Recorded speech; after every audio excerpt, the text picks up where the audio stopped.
Hai semua, balik lagi bersama saya Cica di sini.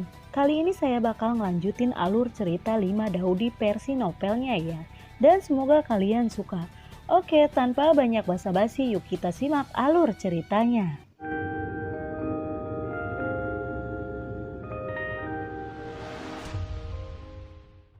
Di cerita sebelumnya ketika keduanya bergegas ke Penue, Xiaoyan yang menutup matanya dan beristirahat juga tiba-tiba membuka matanya dan menatap dua orang di alun-alun. Dia mengalihkan pandangannya ke wanita cantik bernama Xiao Yao. Ketika Lonely Land dan Xiao Yao memasuki alun-alun, mereka tidak banyak berbicara. Dua aura yang sangat kuat memenuhi alun-alun. Duar! Kedua napas bertabrakan bersama, dan suara keras tiba-tiba terdengar. Tubuh Xiao Yao gemetar, dan dia langsung bergegas menuju Lonely Land. Melihat lawan bergegas, Lonely Land pun langsung menyapa lawan. Ya, babi duar, duar. Segera setelah kedua belah pihak bertabrakan, pertempuran sengit pecah dan suara tabrakan energi terus terdengar dari alun-alun. Mereka berdua mengeluarkan api yang nyata dan berbagai keterampilan bertarung yang kuat terus-menerus ditampilkan. Duar. Di atas alun-alun, dua siluet petir saling terkait dan riak semangat juang yang menakutkan tersebar seperti gelombang air. Melalui konfrontasi singkat antara keduanya, semua orang telah melihat kekuatan sebenarnya dari keduanya. Keduanya memiliki kekuatan yang sama. Jika kekuatan kedua belah pihak dalam pertempuran sama, maka kunci kemenangan terletak pada keberuntungan setiap orang. Pedang mati. Di langit Lonely Land menjerit dan melambaikan tangannya. Pedang pendendam yang tak terhitung jumlahnya dengan cahaya dingin melesat ke arah Xiao Yao. Menelan langit. Menghadapi aura pembunuh yang kejam, Xiao Yao tidak menunjukkan rasa takut. Telapak tangannya perlahan menyebar, dan lubang hitam muncul di telapak tangannya. Seni rahasia menelan langit. Melihat ini, semua orang di tribun berseru, penuh dengan kejutan. Karena ini adalah keterampilan bertarung kuno yang telah lama hilang dan disebut 3 taktik menelan langit. Bersama dengan seni rahasia menelan langit dan menelan segel dewa langit. Buam! Ledakan keras bergema seperti guntur di dunia. Setelah pertempuran sengit antara keduanya, di babak ini Xiao Yao memenangkan pertempuran. Dengan kepergian Lonely Land, wasit langsung mengumumkan hasil tersebut. Kemudian seseorang segera mengantar Xiao Yao menjauh dari tempat tersebut dan kembali untuk menyembuhkan luka-lukanya. Setelah alun-alun diperbaiki, suara wasit terdengar lagi. Di babak ini, Xiaoyan dari Akademi Shengnan melawan Zhu Geming dari Akademi Shengnan.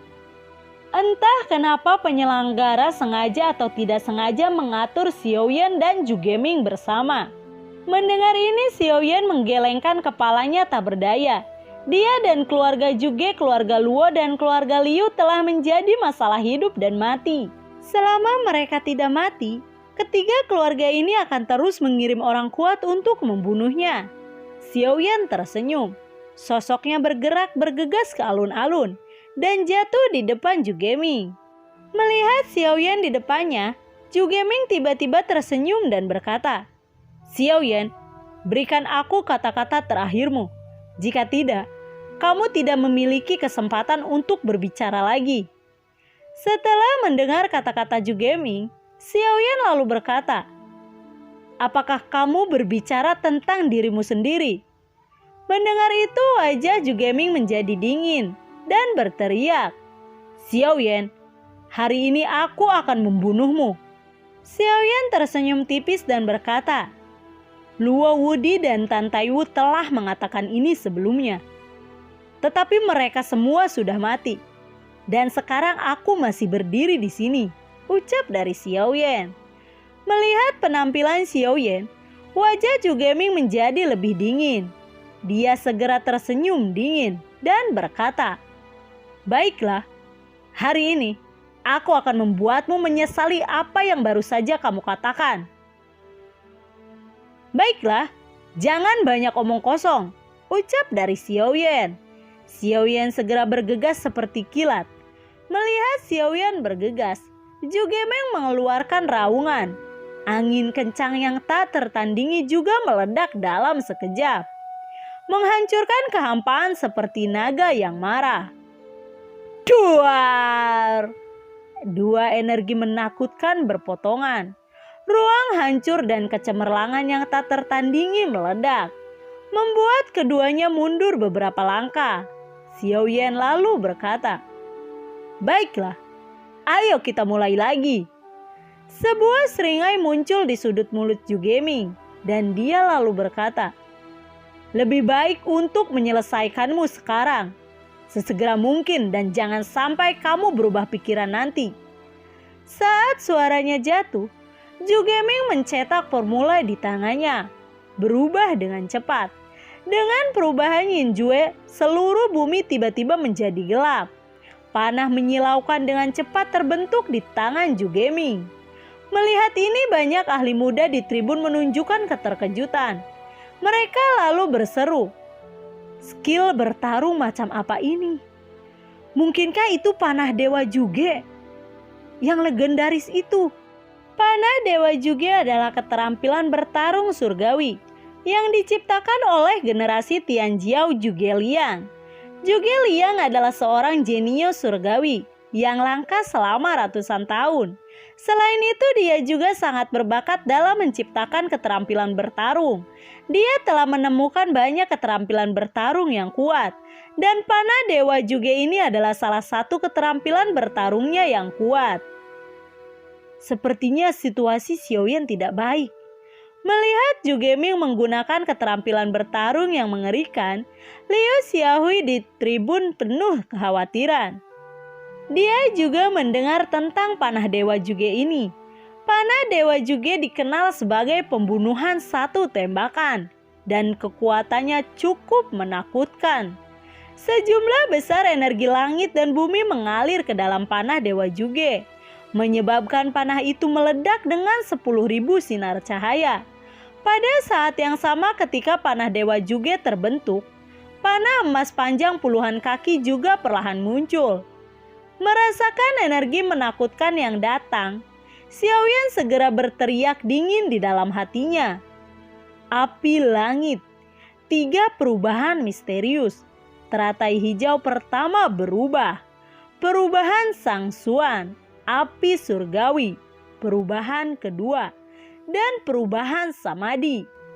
Dengan penerapan transformasi mendalam 3 api biru, dalam waktu singkat kekuatannya meroket ke puncak Daojun. Segel di tangannya berubah dengan cepat, dan runa rumit perlahan muncul di dahinya. Budaya etnis Xiao. Melihat tanda aneh di dahi Xiaoyan, orang-orang di tribun terkejut. Karena bahasa etnis yang mereka lihat sama persis dengan bahasa etnis di dahi Xiao Yao sebelumnya. Itu adalah bahasa etnis dari kelompok etnis Xiao, klan Xiao, yang telah lama menghilang dari daratan selama hampir 10.000 tahun. Tiba-tiba muncul kembali, yang benar-benar luar biasa bagi banyak orang. Merasakan kekuatan tak terbatas di tubuhnya, senyum puas muncul di sudut mulut Xiaoyan. Segera, segel tangannya berubah dengan cepat. Dengan perubahan cepat di Yunjue, 6 sidik jari energi cerah dengan cepat muncul di tangannya. Xiaoyan dengan cepat menggabungkan 6 telapak tangan energi bersama-sama. Dengan perpaduan 6 telapak tangan, cetakan telapak tangan besar energi menyilaukan terbentuk di tangannya. Pada saat ini, panah panjang di tangan Zhugeming juga muncul, dan fluktuasi energi yang besar terus menyebar. "Bunuh!" Zhugeming berteriak ke langit. Zhugeming memegang busur panjang di tangan kirinya dan panah panjang di tangan kanannya. Dengan busur dan anak panah di atas panah, panah Dewa Juge meledak. Ju Geming perlahan membuka busur panjang dan segera mengendurkan tangan kanannya. Panah panjang itu tiba-tiba berubah menjadi cahaya kemasan dan melesat ke arah Xiaoyan. Pada saat yang sama, Xiaoyan juga berteriak tajam dan sidik jari energik di tangannya tiba-tiba meledak dengan marah. Segel Kaisar Mie.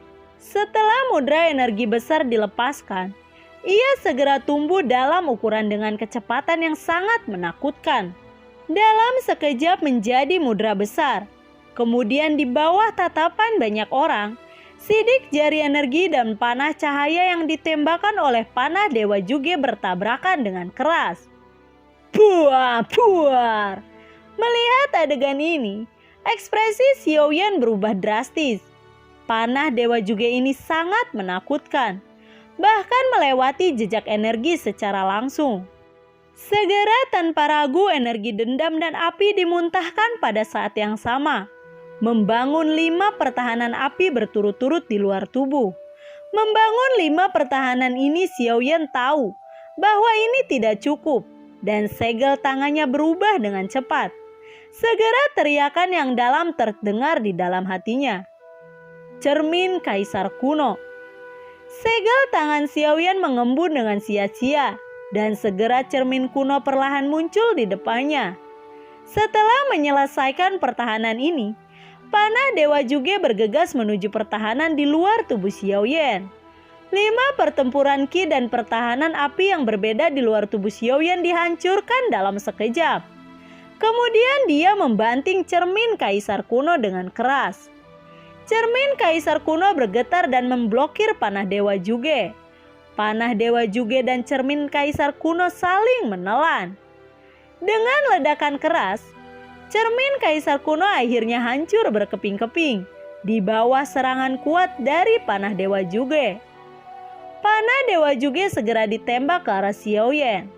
Cahaya misterius pelindung tubuh. Xiaoyan berteriak di dalam hatinya.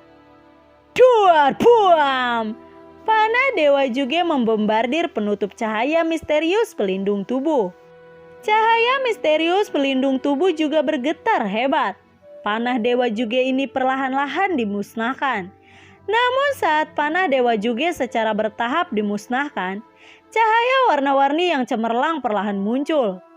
Lentera Kongming. Melihat lampu yang tiba-tiba muncul, semua orang di tribun terkejut. Pada saat ini banyak orang menyadari bahwa panah Dewa Juge bukanlah skill Jugeming yang sebenarnya. Skill jurus sebenarnya adalah Lentera Kongming yang tersembunyi di panah Dewa Juge. Mereka juga tidak asing dengan Lentera Kongming ini. Sebagai salah satu dari 3 keterampilan bertarung, Lentera Kongming secara alami cukup kuat. Buam! Lentera Kongming tiba-tiba meledak, menutupi ruang di sekitar bawah kecemerlangan warna-warni. Di bawah bombardir kecemerlangan warna-warni, cahaya misterius pelindung tubuh di luar tubuh Xiaoyan itu dalam bahaya dihancurkan kapan saja. Apa? Xiaoyan tiba-tiba menjerit dan benar-benar ditelan oleh kecemerlangan warna-warni dari Lentera Kongming.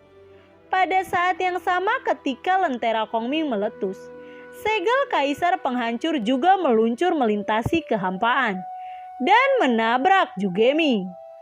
Buam, duar! Dengan serangan dari segel Kaisar Penghancur Xiaoyan, tubuh Jugeming terpental dan jatuh menyebabkan dia terluka parah.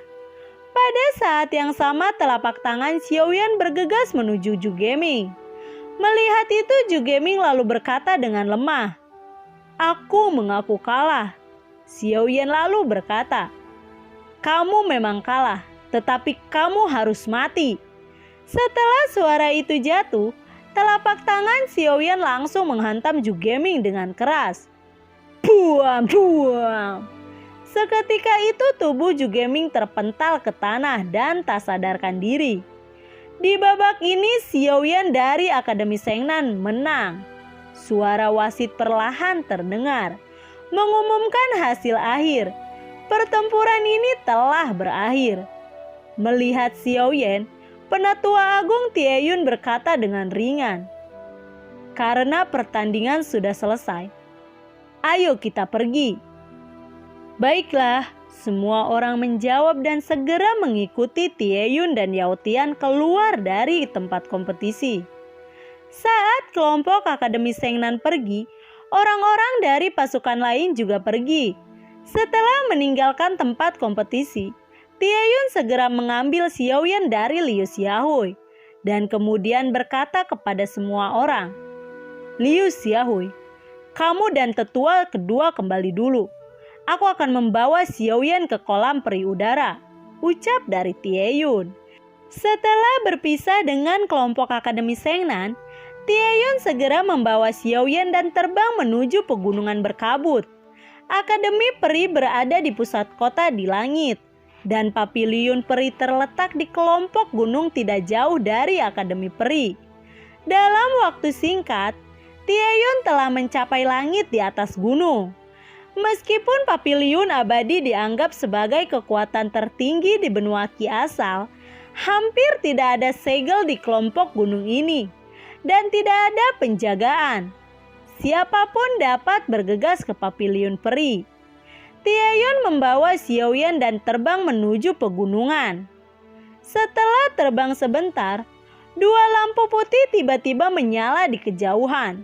Dan dalam sekejap, Sui Xuanyue, penguasa Paviliun Abadi, dan muridnya Nalan Qingsue muncul di hadapan Tieyun.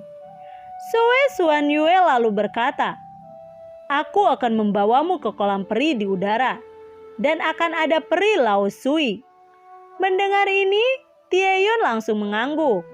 Sui Xuanyue segera memimpin, dan setelah itu Tieyun, Nalan Qingsue, dan Xiaoyan mengikuti dari dekat. Setelah terbang beberapa saat, Tieyun melihat awan besar di kejauhan.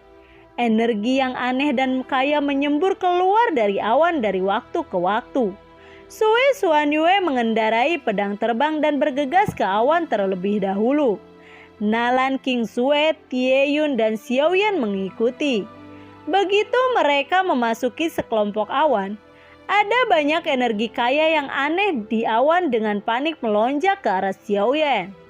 Dengan energi yang kaya memasuki tubuh Xiaoyan, Xiaoyan tiba-tiba merasa bahwa seluruh tubuhnya sangat nyaman.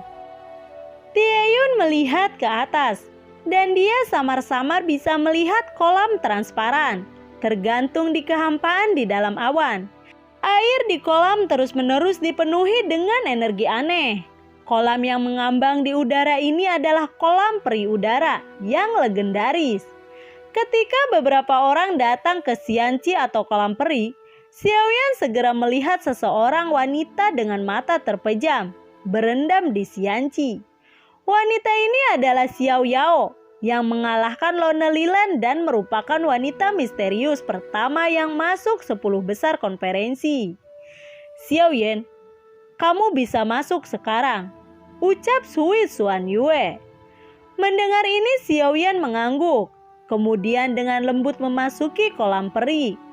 Setelah memasuki kolam peri, Xiaoyan menemukan bahwa tidak ada air asli di kolam peri. Gelombang air yang terlihat di luar kolam peri sebenarnya adalah gelombang energi murni. Energi di kolam peri ini sangat kaya. Begitu dia memasuki kolam peri, ledakan energi yang sangat kaya menyelimuti Xiaoyan dari segala arah. Dan Xiaoyan menyerap energi di kolam peri.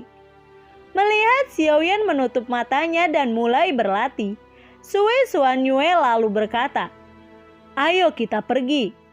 Tieyun dan Nalan Qingsue keduanya mengangguk dan kemudian meninggalkan Xiaoyan.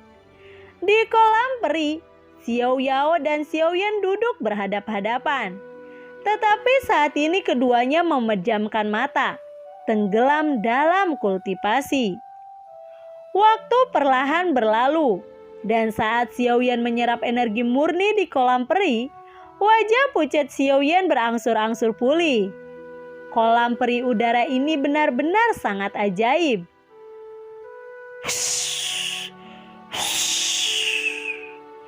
Pada saat ini, suara angin tiba-tiba terdengar di udara. Dan segera bayangan hitam tiba-tiba muncul. Dengan sedikit pegangan di telapak tangannya, sebuah pedang cahaya terlontar dari tangannya, melesat ke arah Xiaoyan. Bayangan ini ternyata menginginkan nyawa Xiaoyan. Xiaoyan benar-benar tenggelam dalam kultivasi saat ini, dan dia tidak menyangka seseorang akan menyelinap menyerangnya. Saat ini, pedang itu menebas dengan cepat, tetapi Xiaoyan tetap tidak bergerak, dan dia tidak punya niat untuk menghindari atau melawan. Melihat Xiaoyan akan ditembak oleh pedang cahaya, Xiao Yao tiba-tiba membuka matanya. Telapak tangannya keluar dan lubang hitam yang berputar cepat muncul di telapak tangannya. Saat lubang hitam berputar, gaya hisap yang kuat juga melonjak keluar, langsung menyedot pedang ke dalam lubang hitam. Kembalikan padamu. Xiao Yao melambaikan tangannya. Pedang sebelumnya melesat keluar dari lubang hitam di telapak tangannya dan melesat ke arah bayangan. Pada saat ini Xiao Yao dapat melihat bahwa orang di sini adalah seseorang berbaju hitam. Bahkan wajahnya ditutupi dengan kain hitam. Bayangan itu terlihat seperti wanita. Melihat Xiao Yao menyelamatkan Xiaoyan dan memantulkan kembali pedangnya, sosok wanita berbaju hitam itu berkata dengan marah, "Hei gadis, aku akan membunuh Xiaoyan. Itu bukan urusanmu. Jangan ikut campur," ucap dari wanita itu. Xiao Yao lalu tersenyum dan berkata, "Jika kamu ingin membunuh orang lain, aku tidak peduli. Tetapi jika kamu membunuh Xiaoyan, aku akan mengurusnya," ucap dari Xiao Yao. Lalu, bagaimanakah kelanjutan ceritanya? Nantikan video Cica selanjutnya ya. Bagi kalian yang suka akan alur cerita yang Cica bawain, kalian bisa like, komen, share ke teman-teman kalian ya. Cica ucapin terima kasih juga buat kalian yang udah mensupport Cica lewat link Saweria di bawah kolom deskripsi. Dan semoga sehat selalu ya buat kalian. Cica mohon pamit dan assalamualaikum. Dadah.